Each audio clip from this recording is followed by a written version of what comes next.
विघ्नहर्ता श्री गणेश, श्री गणेश, श्री गणेश। प्रभु नारायण की एक शक्ति योग माया है और उनकी अन्य शक्ति योग माया के अधीन है।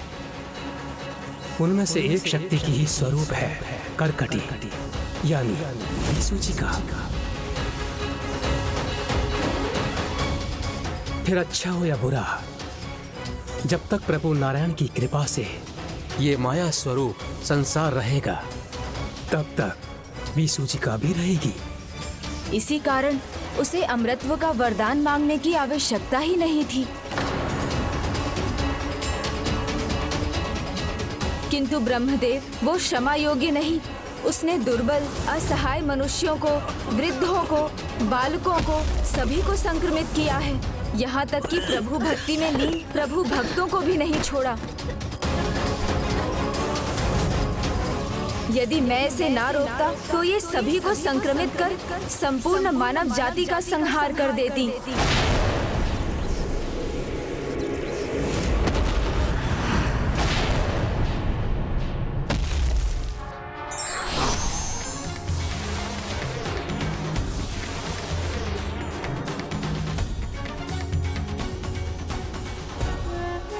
नारायण की योग माया की एक शक्ति स्वरूप होते हुए भी मैं ये कैसी भूल कर बैठी। धिक्कार है मुझ पे। मैं मात्र दंड की अधिकारिणी हूँ, क्षमा की नहीं। प्रभु, मैं समझ गई हूँ।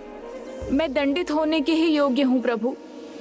मैं अपना अपराध स्वीकार करती हूँ और मैं प्रायश्चित करना चाहती हूँ प्रभु। इसलिए आप मुझे जो भी दंड देंगे मुझे स्वीकार है प्रभु।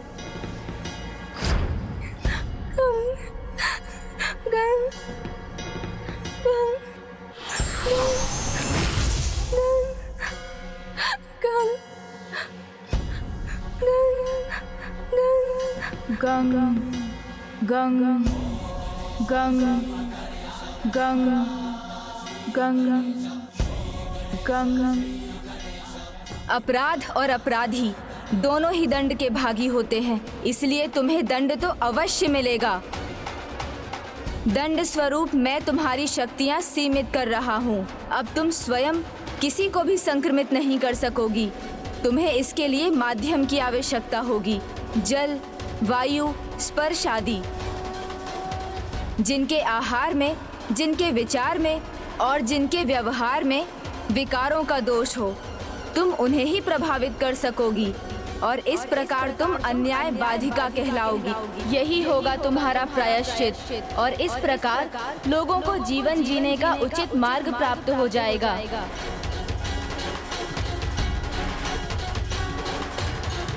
प्रभु, मुझे आपका ये दंड स्वीकार है प्रभु। अब भयाक्रांत रहने का कोई कारण नहीं पुत्री। अब शांत हो जाओ, चिंता मत करो। प्रभु, कदाचित वो बालिका अभी भी आतंक के प्रभाव में है।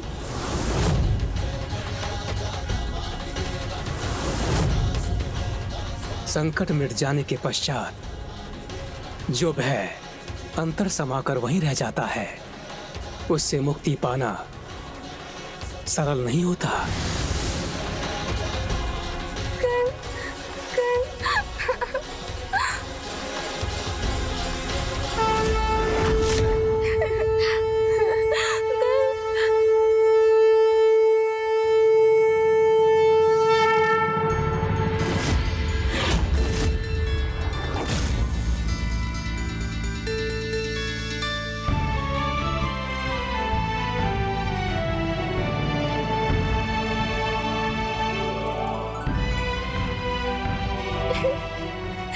छोटी बहन, शांत हो जाओ ना।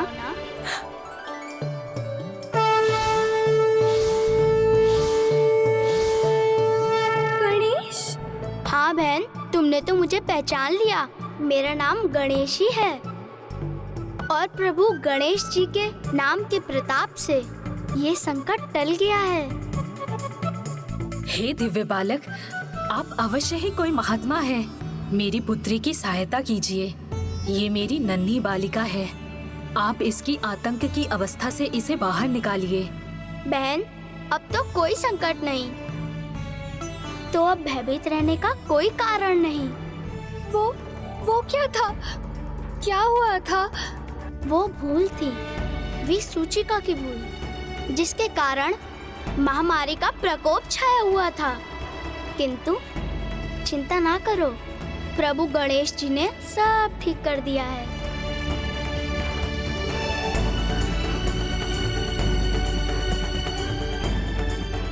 देखो बहन, तुम्हारी माँ और अन्य लोग पूर्णतः स्वस्थ हो चुके हैं।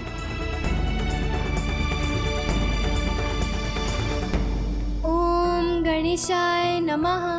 ओम गणेशाय नमः। ओम गणेशाय नमः।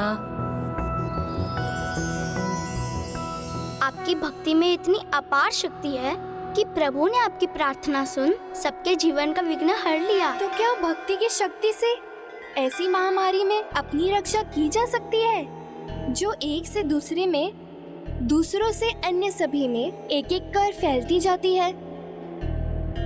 जिनके पास भक्ति की शक्ति है, आचार, विचार और व्यवहार में स्वच्छता की सदाचार का परिचय है, प्रभु ऐसे व्यक्ति की सदैव रक्षा करते हैं। तो क्या इतना पर्याप्त है? नहीं बहन, इसके अतिरिक्त हमें अपने गृह की स्वच्छता का भी ध्यान रखना अनिवार्य है। इसलिए नमक के जल से अपने निवास को स्वच्छ रखना और अपने निवास के बाहर गौ माता के गोबर का लेप लगाना, जो शुभ ही नहीं होता अपितु अशुद्धता, कीटाणुओं और कीट से हमें ही नहीं हमारे निवास को भी सुरक्षित रखता है। किंतु कलयुग में दुराचारी, अन्यायी एवं दुर्गुणों से भरे मनुष्यों की अधिकता होगी। यदि उनका प्रभाव सदाचारी व्यक्तियों पर हुआ तो उनके लिए मैं एक मंत्र देता हूँ। स्वच्छता के नियमों का पालन करते हुए उन्हें इस मंत्र का जाप करना होगा।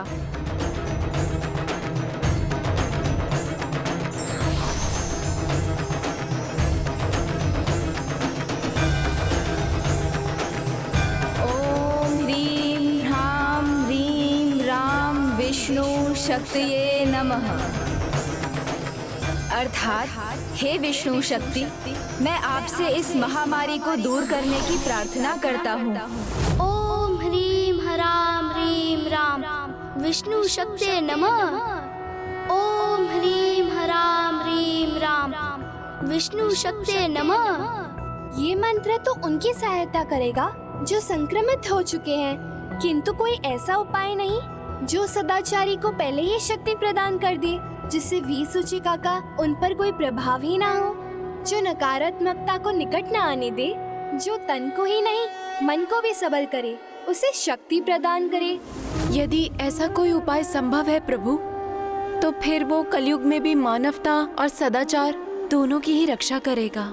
जैसा कि मैंने आपको पूर्व में बताया था, उसके लिए शीघ्र पृथ्वी पर एक ऐसे दिव्य पौधे का जन्म होगा जो आरोग्य का प्रतीक होगा, जिसके पूजन से मन को शक्ति मिलेगी, जो प्रसाद बनकर तन को भी शक्ति प्रदान करेगा, उसे निरोग रखेगा। प्रत्येक निवास के आंगन में उसका होना ही शुद्धि और सकारात्मकता देगा।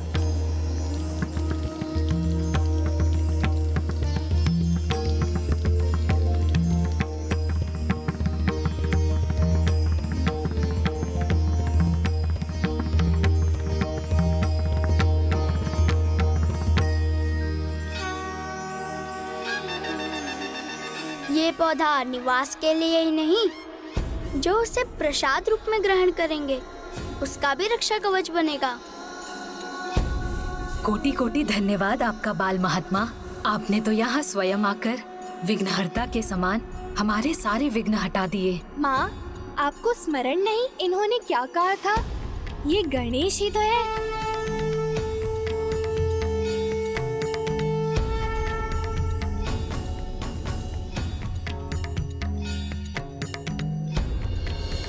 सदा स्मरण रखना बहन, जहाँ भक्ति है वहाँ भय नहीं, और जहाँ आशा है वहाँ विघ्नहर्ता गणेश है। इसलिए भक्ति और आशा को कभी मत खोना।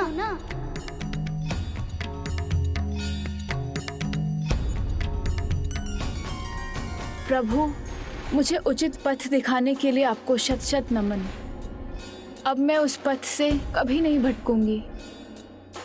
हे विघ्नहर्ता गणेश जी, मुझे इस विघ्न से उबारने के लिए आपका कोटि कोटि धन्यवाद।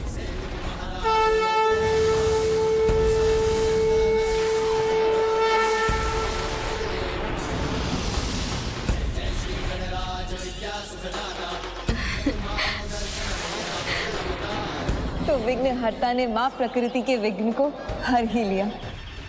संसार को विसूचिका के भय से मुक्त कराने वाले गणेश के स्वरूप को एकाक्षर गणेश के नाम से जाना जाएगा। एकाक्षर गणेश के नाम से जाना जाएगा। हे एकाक्षर गणेश, मैं भी आपका धन्यवाद करता हूँ और साथ ही ये घोषणा करता हूँ कि जिस गंग मंत्र का उच्चारण करके उस बालिका ने आपका आह्वान किया था, वो एकाक्षर मंत्र कहा जाएगा। वो एकाक्षर मंत्र कहा जाएगा। और मैं आपको आशीर्वाद देता हूँ कि जिस प्रकार आपने उस नन्ही सी बालिका को साहस दिया, उसी प्रकार आपके एकाक्षर मंत्र गंग का उच्चारण कर आपके एकाक्षर गणपति स्वरूप का स्मरण करने वाले भक्तों पर किसी महामारी, किसी युद्ध, दुर्घटना अथवा ऐसे किसी संकट का प्रकोप कभी नहीं होगा। और संकट ही नहीं, अपितु उस संकट के प्रभाव से मन में बसे भय से भी छुटकारा मिलेगा। ओम गंग ओम गंग ओम गंग गंग। इस संसार के सामने जो ये भयानक विघ्न छाया है, इस विघ्न को दूर कर समस्या का हल निकालिए ना प्रभु। इस संसार के सामने जो ये भयानक विघ्न छाया है। शीघ्र पृथ्वी पर एक ऐसे दिव्य पौधे का जन्म होगा जो आरोग्य का प्रतीक होगा, जिसके पूजन से मन को शक्ति मिलेगी। हे प्रभु महागणाधिपति जी, मुझे अभी भी अपने कार्य के अधूरे रहने का आभास हो रहा है। कृपा कर मेरा मार्गदर्शन कीजिए प्रभु। मुझे बताने की कृपा कीजिए कि अभी मेरे द्वारा क्या करना शेष है। ओम सिद्धि बुद्धि सहिताय महागणपतये प्रणाम प्रभु महागणाधिपति जी। नमः। गणेश, आपने उचित समझा। आपका कार्य अभी संपन्न नहीं हुआ और उसे पूर्ण करने के लिए आपको एक नवीन कथा का भाग बनना होगा, जिसके लिए आपको परिवार से दूर वन में माँ गंगा के तट पर तप करना होगा। मैं आपको आपके तप की सफलता का आशीष देता हूँ।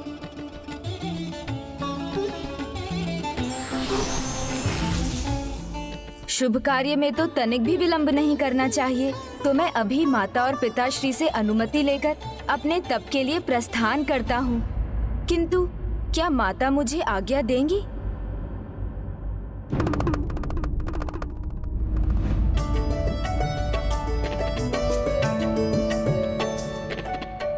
यही मना रहा हूँ कि माता मुझे ना रोके, जाने दे।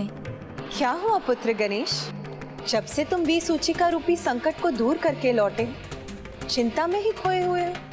हाँ देवर जी, जब से आपने हमें झूला उपहार में दिया है, तब से तो आप अनुपस्थित ही हैं। क्या बात है गणेश, किस विचार ने तुम्हें इतना गंभीर बना दिया?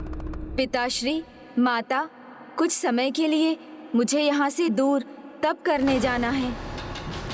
नहीं पुत्र, मैं तुम्हें अचानक यूं कहीं नहीं जाने दूंगी।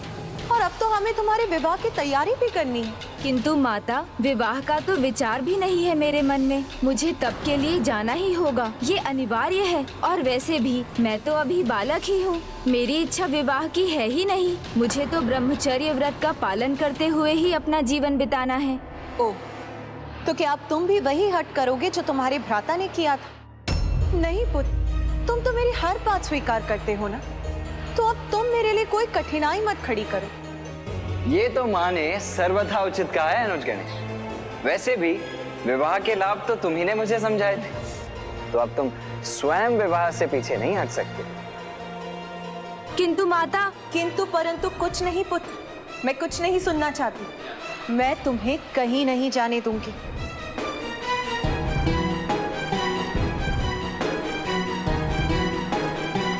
पिताश्री, माता को आप ही समझाइए ना। प्रिय, स्वर्ण भी तप कर ही कुंदन बनता है। चंदन भी घिसने के बाद ही ललाट पर लगाया जा सकता है। कदाचित गणेश का तप भी अकारण न हो, इसलिए हमें उसे रोकना नहीं चाहिए। किंतु इसका विवाह स्वामी वो कैसे होगा? और ये तो ब्रह्मचर्य का पालन करने की बात कर रहे हैं। आप चिंता मत कीजिए देवी। कार्तिकेय का विवाह भी तब हुआ था जब वो अपने तप के लिए दक्षिण की दिशा में गया था। तो संभव है अब गणेश के तप से भी इसके विवाह का संयोग उत्पन्न होगा। इसलिए हमें गणेश को अनुमति दे देनी चाहिए। संभव है इसके तप के पीछे संसार का कल्याण छिपा हो। हाँ माता, मुझे अनुमति दे दीजिए ना। मेरा मन तो नहीं करता पुत्र, किंतु मैं तुम्हारे तप में बाधा नहीं बनूंगी। मेरा आशीर्वाद तुम्हारे साथ है पुत्र। तुम अपने तप में अवश्य सफल हो। बस माँ को जाने, माता की आज्ञा को वह सर्वोपरि माने। जीवन समर्पित है तुझको माता, सांस सांस अर्पित है तुझको माता, सांस सांस अर्पित है तुझको माता।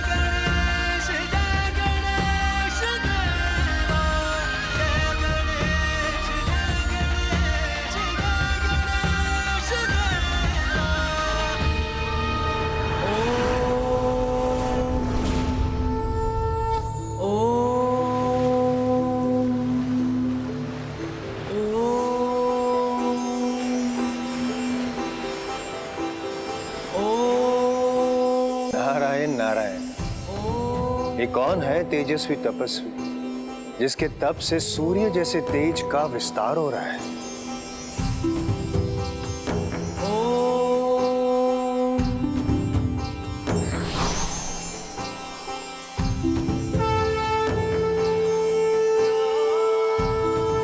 नारायण नारायण, ये तो स्वयं प्रभु श्री हरि नारायण है।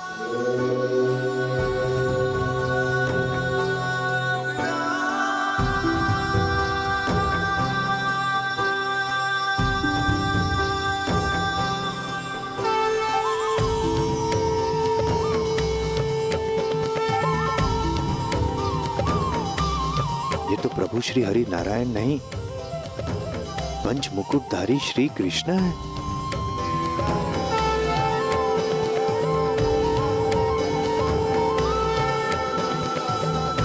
नमो विश्व स्वरूपाय विश्व स्थित्यंत हेतु विश्वेश्वराय विश्वाय गोविंदाय नमो नमः। नमो विज्ञान रूपाय परमानंदन रूपिणे कृष्णाय गोपीनाथाय गोविंदाय नमो नमः। हे गोलोक विधाता परम श्री कृष्ण, देवर्षि नारद का प्रणाम स्वीकार कर।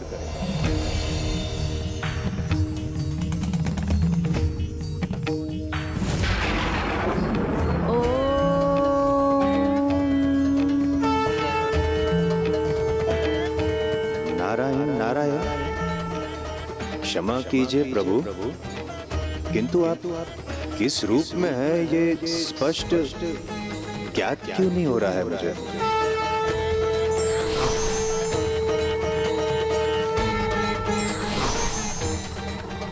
प्रभु, ये कैसी लीला है प्रभु? ये क्या हो रहा है? नारायण नारायण, इस लीला का रहस्य तो केवल मात्र एक प्रभु श्री कृष्ण ही उजागर कर सकते हैं।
विघ्नेश्वराय वरदाय स्वरूप्रियाय लंबोदराय सकलाय जगत हिताय नागाननाय श्रुति यज्ञ विभूषिताय गौरी सुताय गणनाथ नमो नमस्ते। प्रणाम श्री गणेश। व्यक्ति जिस भाव दृष्टि से सृष्टि को देखेगा, सृष्टि उसे वैसी ही दिखेगी। और भाव दृष्टि का बदला जा सकता है, और दृष्टि का भाव बदलते ही सृष्टि भी बदल जाती है। इसीलिए तो पाषाण में भी हमारे दर्शन हो जाते हैं। इसीलिए तो गणेश में मेरे और मुझ में गणेश के दर्शन हो रहे हैं आपको देवश्री।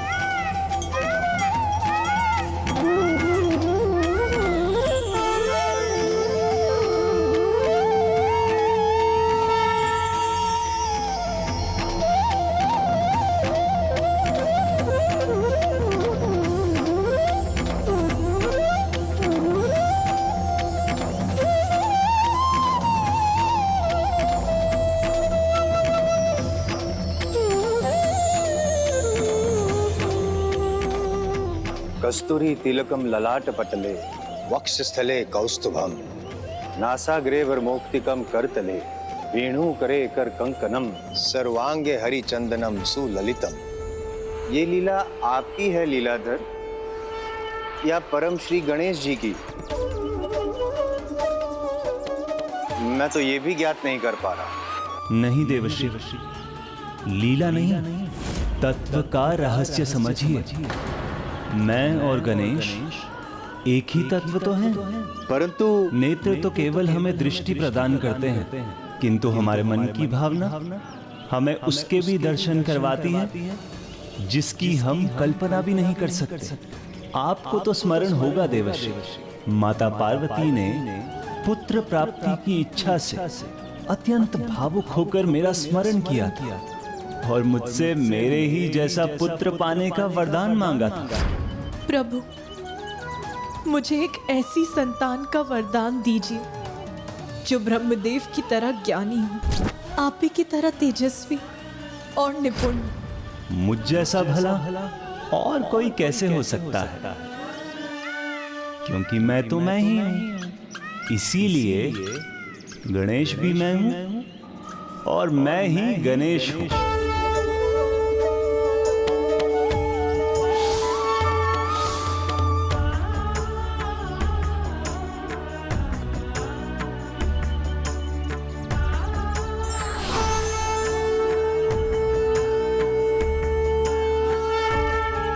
नारायण नारायण, समझ गया प्रभु, किंतु इस लीला के पीछे भी कोई रहस्य अवश्य है।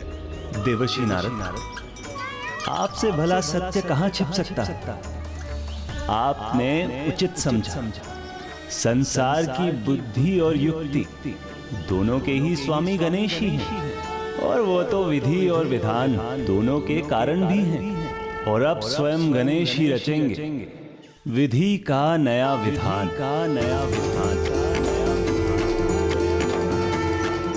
गणेश की ऊर्जा से यहाँ शापों का योग बनेगा और वही शाप कारण बनेंगे मेरे पूर्ण अवतार श्री कृष्ण के लिए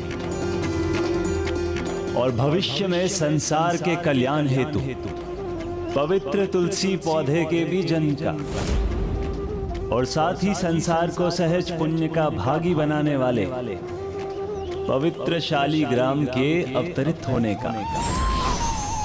और ये सब प्रत्यक्ष और अप्रत्यक्ष रूप से गणेश की तपस्या के कारण ही होगा।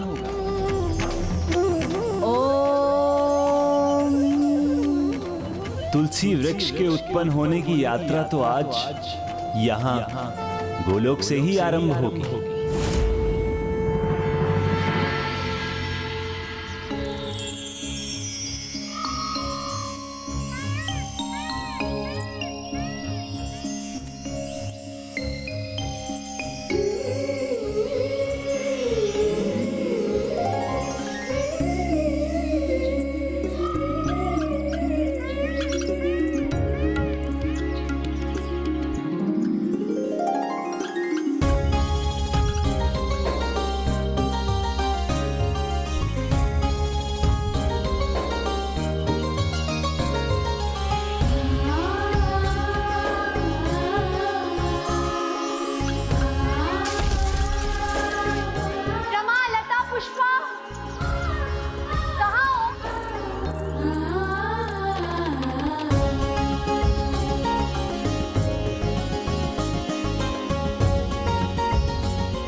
गोपियों, इसमें से एक भी फल उचित नहीं है। मुझे संपूर्ण गोलोक से श्रेष्ठतम फल ही चाहिए।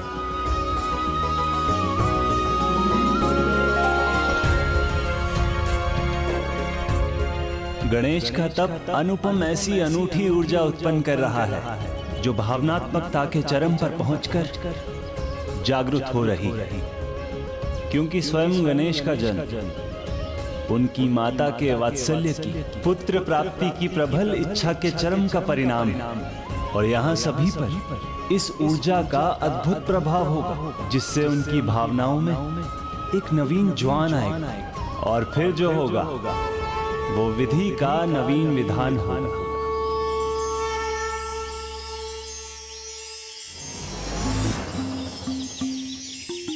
आज ये फल सबसे पहले मुझे प्रभु परम कृष्ण के पास ले जाने, राधा जी और बिरजा जी से भी पहले, सबसे पहले प्रभु श्री परम कृष्ण को अपने पति के रूप में पाने की अभिलाषा जब भी पूर्ण हो, किंतु उनकी सेवा करने का कर्तव्य निभाने की अभिलाषा तो मैं अभी संपन्न करूंगी।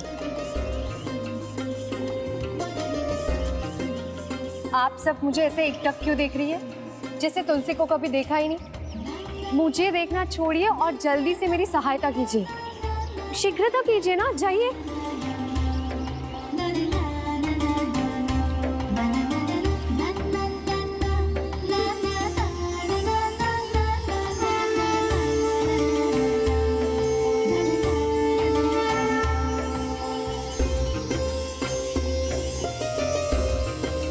प्रभु आइए देवी विरजा।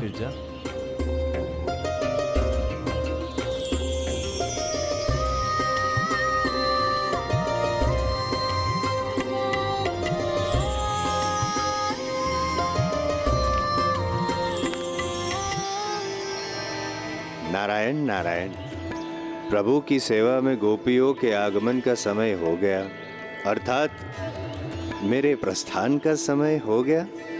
किंतु प्रभु, गोलोक तक आया हूँ और आपकी शक्ति मैया राधा के दर्शन से वंचित होकर लौट गया, तो आपके दर्शन पाने का दिव्य सुख अधूरा रह जाएगा।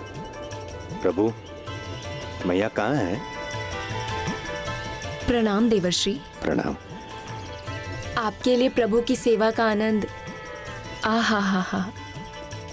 नहीं तो राधा जी सदा इनके साथ रहती, और जब वो नहीं भी होती हैं, तब भी वो सदा प्रभु के मन में विराजमान होती।